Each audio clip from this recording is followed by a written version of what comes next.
Infectious diseases are caused by microorganisms such as bacteria, viruses, parasites, or fungi. These diseases can be spread directly or indirectly from one person to another.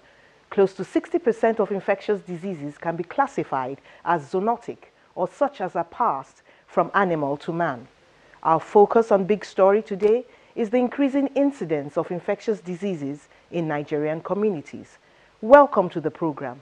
We'd like to warn our viewers that some of the content might be disturbing. I am Mary Alale Yusuf, standing in for Ini John Mekwa.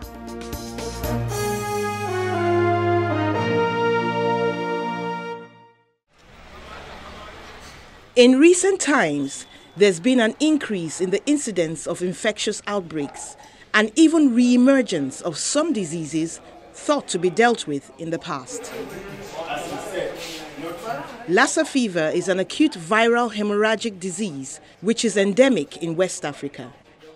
Nigeria is no stranger to Lassa fever, but it had always occurred in rural areas and therefore took Nigerians by surprise when it occurred in the city. We must also bear in mind that there is what we call deforestation. People are building houses, we are displacing animals from their normal habitats. Farming is going on extensively, and when there's that kind of displacement, we find that such animals, they find themselves into the community where human beings are. Meanwhile, they were silent in the bush before.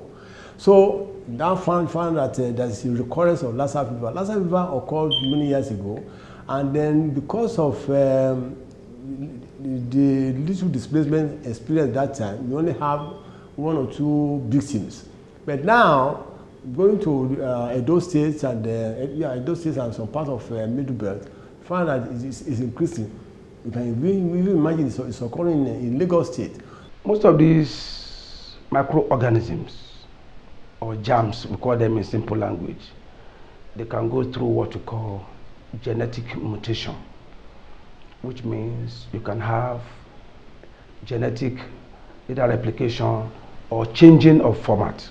Let's put it that way, changing the format as in their probably DNA or whatever is the core nucleus of what they are made of.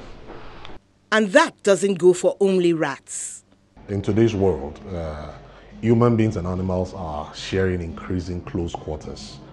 They say the advent of urbanization, human beings are pulling down the forests, and because of that, they are getting closer to the animals. And that is one of the reasons why zoonotic diseases are becoming more and more prevalent. If Lassa fever was a surprise, monkeypox was an even bigger one. This is a disease that had made its last appearance in Nigeria in the 70s. The recent episode was reported first in Bayelsa State in the early days of October 2017, but had been around 2 weeks prior to that time. Monkeypox is a viral disease caused by infections from infected monkeys, rats, and squirrels.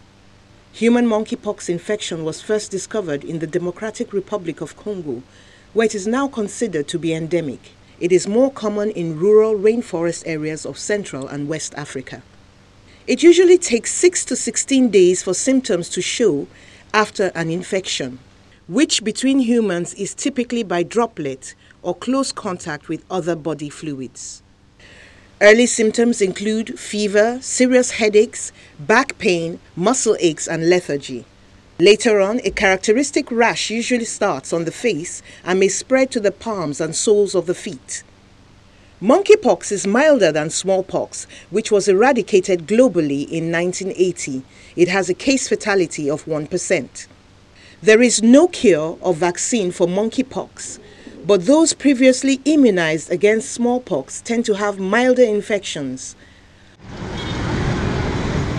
Other preventive measures include putting active cases in quarantine, avoiding infected animals, and washing hands after caring for infected people or touching any surface on which the virus is suspected to have been deposited.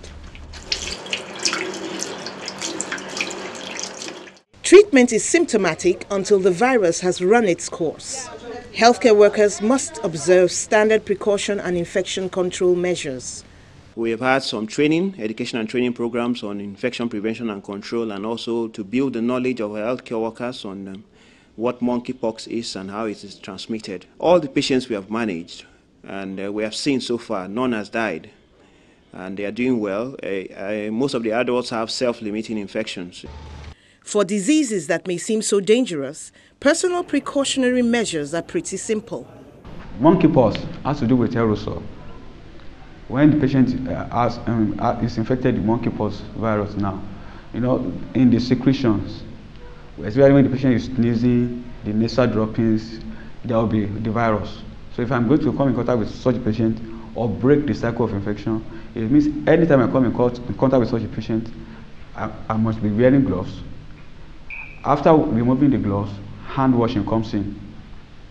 So if the patient is in an enclosed place, I must make sure there's proper aeration, cross ventilation comes in, so that at least at every given time, nobody comes in contact with the droplets that is leading with the virus. Then hand washing plays a major role. Face mask plays a major role. Those are what we use. Health personnel insist that these basic precautions can reduce infectious disease spread by up to 90%. But even these rudimentary steps come up against challenges of potable water supply.